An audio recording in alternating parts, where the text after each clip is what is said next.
As he caught the eye of none other than UFC boss man Dana White. He said it himself. He said, your performance blew some of the other performances out of the water. Yeah, that's fucking cool, you know? uh, hopefully that's my future boss. So yeah, just happy he liked my performance.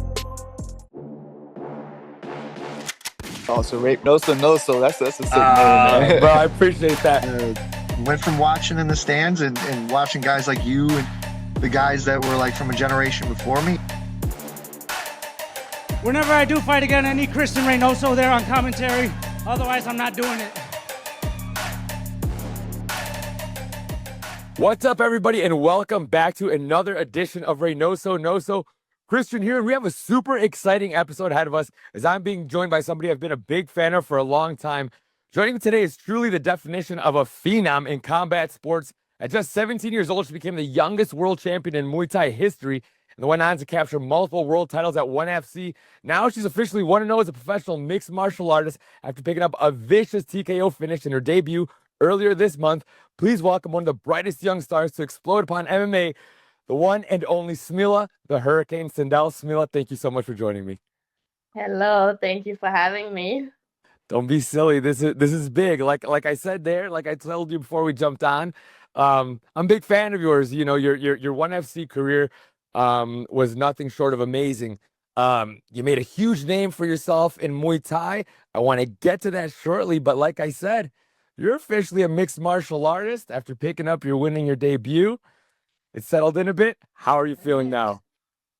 Yeah, it's cool. I've been doing MMA, been training MMA for a year now, so a bit over a year. So it's really nice to have that first win, you know, and can't wait for what the future holds. Well, I know that you had a previous fight already scheduled, and then that kind of fell through, and you very quickly were able to get going for this one. Um, it was super impressive, not just for all those watching at home and those in attendance, but someone very specific in attendance mentioned your name as you caught the eye of none other than UFC boss man Dana White. He said it himself. He said your performance blew some of the other performances out of the water. Your thoughts on catching the eye of none other than Dana White? Yeah, that's fucking cool, you know? uh, hopefully that's my future boss. So yeah, just happy he liked my performance. Yeah, I mean, there's what's there to be said? I mean, you got it done in one round. You went out there and pretty much dismantled your opponent using a lot of the skills that we've seen you use in your Muay Thai fights. You know, we've seen you fight with the big gloves. We've seen you fight with with the exposed fingers in Muay Thai as well. Um, did it play out roughly how you thought it would? Um, yeah, kinda, you know. I knew she was a brown belt, so I thought she would go for more takedowns, you know, because she's got the experience on the ground, but she didn't, which was good for me, you know, but like, yeah, it kind of planned out in my head. Like I wanted to keep it standing, and I did too. So good for me. Yeah, I mean, given your background and your accolades, everyone kind of expected you to go out there and put on a clinic in the stand-up. But I've seen your IG. I see you getting out there grappling, and you're doing well in the grappling circuit. Um, were you hoping to kind of get a chance to use some of those grappling skills, or is that just kind of you're kind of going to go with the flow? Uh, More like go with the flow, but I do jiu-jitsu competitions now, to like catch up with people, and I think it's going well. It's funny you should say you're catching up with people because, like I mentioned, you are legitimate world champion, multiple time world champion. Um, but I guess given that we don't see a lot of specialists like in MMA nowadays, right? It's everyone's kind of well-rounded. Um, you, I guess you took my question away from me. Do you feel you feel like you need to catch up at this point in your career, um, trying to kind of get your feet wet in MMA? Yeah, that's why I would like to get as many fight as possible before I like go into the UFC, you know. So yeah, any experience right now is good for me. So you want to get so because I wanted to get to that later. If you're going to be trying to get in as many fights, before the call to the big show, what sort of trajectory would you see then? I mean, if they call, I know you're going to answer. So in a Yeah. best case scenario, how many fights would you like to get in before taking that next step? Like if they call, of course I'm gonna say yes. Like who wouldn't? Um, and maybe I can go there, but I'm not in a rush. I'm 21 years old, turning 22 later this year. So maybe like 3 more fights, because I've got the experience in like the small gloves already. So I think I can grow in the UFC too. I remember an interview back in the day, or I don't remember exactly when it was, but I remember you saying that you were the youngest Muay Thai world champion and you'd like to do the same in MMA. Um, John Jones did it at 23. You mentioned turning 22 later this year. Do you Yeah. still see that down the pipeline, maybe? uh, oh, that's a like hard goal to reach, but nothing is impossible, right? Yeah, nothing's impossible. Isn't it awful when those old interviews like come back and you're like, people still watch these? Yeah. No, but I got 2 years, if I want to make that happen. And yeah, if I work hard every day, I believe I can make it. Yeah, well, you're like I said, your debut, your highly anticipated MMA debut, it absolutely let nobody down. You look sensational. As I said, you impressed the boss man, Dana White. Um, and the comparisons had started before you even made your debut. Of course, other big fighters have made their way out of Tough Enough to the UFC, one of them being Ronda Rousey. So comparisons like that naturally are going to be getting thrown around. How do you feel about getting mentioned so early on in your MMA career along the likes of greats like that? It's really cool to like be one of those people who they compare you to. Like it's very cool to compare me to Ronda, because she made women's MMA basically. So yeah, I know it's really cool. Yeah, I mean, for what it's worth, though, probably because of the styles, when I knew you were transitioning to MMA, it kind of reminded me more of like an Alex Pereira, right? Like, um, you went right to Tough Enough, which is like a huge show, for as far as like, not UFC. So I was like, oh man, she's gonna get thrown right into the deep end, and naturally, your first fight, you fought somebody that's a tough girl. She got 9 fights, I think, already as a professional. Or this was like her 9th fight. She had bare knuckle experience. Um, so let's say that sort of thing does happen. Let's say you do get a handful of fights under your belt. You could see yourself following a similar sort of trajectory, right? Like being 7, 8 fights into your pro MMA career and already being in some pretty deep waters. Um, are there any other I'd say, I guess, fighters that maybe you whose careers you see and you envision yourself kind of like molding your career after? Um, I'm trying to do my own thing, but yeah, I think it's cool. Like Alex had his kickboxing background, so I have kind of the same, and I know Valentina did a lot of Muay Thai before back in the days, and she's really cool. So yeah, but I'm trying to make my own story. I love it. Absolutely. Following your own path. Although I saw pictures of you and Valentina in the past. Did you guys just meet or have you trained together or was it just I uh I met her at the Apex in Vegas. It so was cool? really cool. Yeah. Yeah, I'd probably fanboy pretty hard if I came across the bullet.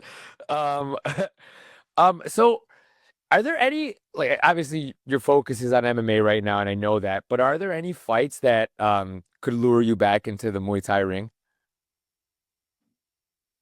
Muay Thai? Yeah. Mm, I'm done there. Um, like I don't see me going back, to be honest. And I think I've accomplished everything in Muay Thai already. And yeah, I want a new challenge. That's amazing. At 21, I was trying to figure out the challenge of like living on my own, and you're trying to figure out a whole nother sport to dominate. I love it. Um, do you mind going into your background a little bit? Because I think your ability to dominate Muay Thai at such a young age, not only is it unique, but your story is very unique. Originally, let's talk about your background originally and how you ended up in Thailand training Muay Thai and collecting all these accolades at such a young age. Yes. So, like, my family moved to Thailand when I was 11 years old to an island called Koh Samui. We it's a small island, so there's like not many sports, and my parents had to put me in a sport, and I wanted to do basketball, but there was like no basketball teams. And I did also karate back in Sweden. So like then kind of Muay Thai happened, because it's similar. And my whole family started training together. And then me and my sister continued because my parents got hurt, it's hard on the body. So me and my sister continued.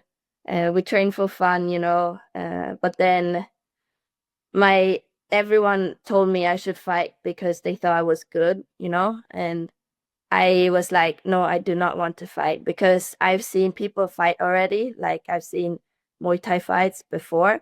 And I was like, no, I do not want to get cut and like, I don't want someone to hit me in my face. I'm 11 years old, like who wants to get beat up by, yeah, someone else? No.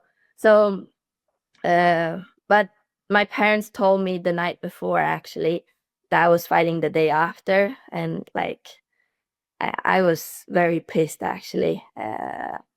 But yeah, I tried to protest against it. But in the end, you do it, because you believe in your parents, like you know what they're doing. But I thought, okay, if I just do this one time, I don't have to do this ever again.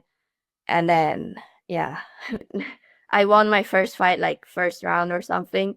And then I was like, okay, now I don't have to do this again. The trainers don't have to ask, my parents don't have to ask. But that happened like one or two more times after it. And then I was like, okay, I'm getting quite good at this. I'm just gonna continue. And then took it seriously when I was 15. I mean, and if I'm not mistaken, before you started taking it seriously, you stayed in Thailand. Were you by yourself? Did your parents go back to Sweden, or did you actually stay to train? So uh, I took, we stayed in Thailand for together for like 3-4 years or something. And then I moved up to Pattaya, to Fairtex when I was 15 with first my dad, then my mom and my sister came along. But the thing is, COVID happened like right after it, and so my sister had to go to school and she didn't have anything in Pattaya, like she wasn't learning anything. So my mom and her went first, and then my dad had to go, and then they got stuck in Sweden because they called all the Swedish citizens to go back.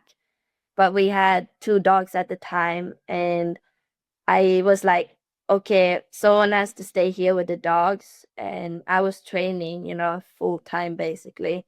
So I thought they were gonna come back, but they didn't. I didn't see my mom for like 1.5 years. Oh Yeah. my God. So you're how old at the time? You're 15-ish? 15, yeah. And then turned Wow. 16 like the month after. Yeah. Wow. So then you turn 16 a month later, and then you become the ONE FC world champion a year after that. Yes. Crazy times, huh? Crazy times. Yeah. Yeah, it was Uh, hard, I can't. No, I don't. I don't know. I can't even imagine. I thought it was hard for me here in the States, not being able to leave my house. You were stuck in Thailand with no parents, so I guess it's much harder. Yeah, and I didn't really know the language either, I knew how to speak English, but the Thais, they don't speak that much English. Yeah. So, So you end up spending then the next, what is it? After that, 1, 2, 3, 4 years still in Thailand? Yeah, I left when I was 19, I think. Yeah. Okay. Wow. So during that time, you have all of your fights. If I'm not mistaken, your fights were all either in Asia, like I said, I know they were in Thailand, Singapore. I think I saw a fight in Australia. Is that right? Yeah, that's right. So your first exposure to American f- combat sports is Tough Enough 151. Yeah. And what was your takeaways of going from Asian fight culture to American MMA? Any takeaways? Um, I think I get more exposure here in America actually, and I appreciate that, you know. Uh, and then, like I love the fans in America. They're really cool. Like they will tell you like they're big fans and like they come up to you. In Asia, it was like a little bit like that, but still like people were too scared or something, you know? And I think also like MMA culture is so different from Muay Thai, like the whole mentality and everything. But I like it. Do you mind going into that a little bit more about the MMA culture versus the Muay Thai culture, or the mentality, I should say? Um, I don't know how to explain it, you know? Like if I think about like how to fight Muay Thai and how to fight MMA, is that what you're asking or? Well, you're just telling me that kind of some of the things that struck you as being different about the MMA mentality versus Muay Thai. I guess as a fighter, yeah, but maybe just kind of even as you see the whole culture coming over from Muay Thai or Asian martial arts even. Um, I would more say Asian martial arts because in Asia they didn't really push me. Like, they didn't ask for my story or anything really. But here it's like, oh, they actually want to know who I am, you know. So it's really cool. Yeah. Well, I'll tell you why we want to know who you are, because not only are you a badass fighter, but you got such a unique story. And to be coming over to MMA and to the US at such a young age and already have so much depth to your story, I think it's pretty amazing. Um, and I'd imagine you're striking a chord with just not just females and women that watch martial arts, that watch sports, but like with the younger generation. So do you feel like you're getting an opportunity to be an example of of a strong, brave, empowered woman, um for the young girls out there? um yes, you're in the States, but globally it's got to be a pretty good feeling. Yeah. Like that's who I mostly want to inspire, right? Like the young girls, that they should dream big and like believe in themselves, you know. I was also a small little girl, you know. I was the shy one, to be honest. And yeah, now I'm like traveling the world and fighting. Yeah, it's for fun, you know. It's a good life, you know. Yeah, I'd imagine so. And you're coming to us right now. You're in Vancouver, if I'm not mistaken. Yes. So is that home now? Is that where training is full time? Yeah, I would say yeah, Vancouver is like where I stay the most now. Yeah. So we started in Sweden, we went to Thailand, now you're in Vancouver, and you've just made your MMA debut here in Vegas. Yes. What is next for the Hurricane Sundell? Um, maybe two more fights this year, hopefully. And then yeah, we'll see where that goes, you know. Hopefully I make even better fights and then people see it and then yeah. Yeah. Yeah. Any grappling, any of that coming up in the works? Yeah, maybe some jiu-jitsu tournament soon. Not sure when, but yeah, more grappling too. Well, awesome. Honestly, I know you said that you noticed that the MMA fans in Asia were a little bit shy about coming up and stuff, but I'm not shy about it at all. This was amazing. I was really excited to talk to you because, like I said, I've been a long time fan. So it's very, very cool. To see you kind of just, it's one thing to say you're going to accomplish these things. It's another thing to watch somebody go ahead and do it. And you seem to be following the course, from what you laid out. Um, Thanks again, Smilla. Is there any final thoughts or shout outs you want to give before we wrap this up? No, I just want to say thanks to all the fans out there. You know, you keep me going the hard days and the good days. So just thank you all. Awesome. And no, don't be silly. Thank you so much. And if fans want to keep tabs on you, if I'm not mistaken, it is Smilla _Fairtex. That's right. Excellent. Well, fight fans, stay up to speed on all things Smilla the Hurricane Sundell by hitting up Smilla _Fairtex on Instagram. As she is most certainly one of the brightest prospects to hit mixed martial arts in recent memory.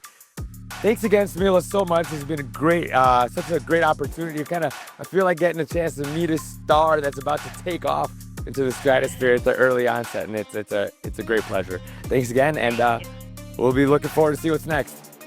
Yes, thank you.